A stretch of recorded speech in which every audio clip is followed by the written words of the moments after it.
यह माना जाने लगा कि शनि देव की दृष्टि अत्यंत शक्तिशाली है। लेकिन इसका अर्थ यह नहीं कि उनकी दृष्टि केवल विनाश करती है। वास्तव में उनकी दृष्टि मनुष्य को उसके कर्मों का परिणाम दिखाती है। शनि देव का स्वभाव। शनि देव का स्वभावत। पिछले भाग में हमने शनि देव के जन्म और उनके दिव्य स्वरूप के बारे में जाना। अब इस भाग में हम जानेंगे शनि देव के बाल्यकाल, उनकी तपस्या और सूर्य देव के साथ उनके संबंध की कथा। शनि देव का बाल्यकाल।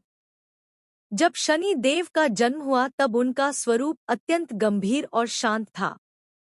बचपन से ही उनके अंदर गहरी आध्यात्मिक शक्ति दिखाई देती थी।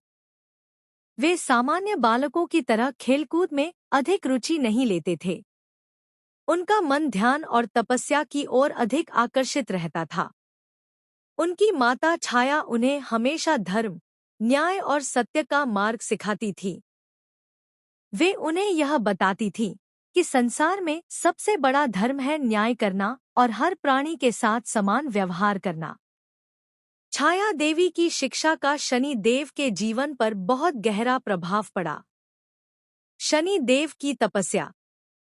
युवावस्था में पहुंचते ही शनि देव ने भगवान शिव की कठोर तपस्या करने का निर्णय लिया। वे जंगलों और पर्वतों में जाकर गहन ध्यान करने लगे। कहा जाता है कि उन्होंने कई वर्षों तक कठोर तप किया।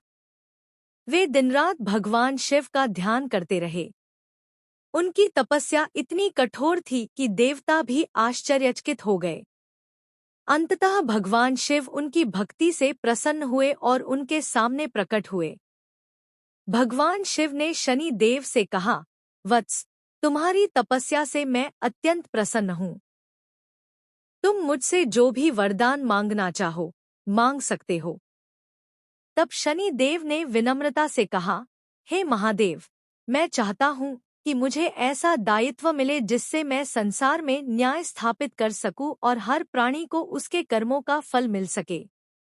भगवान शिव ने उन्हें आशीर्वाद देते हुए कहा, आज से तुम कर्मफल के दाता बनोगे।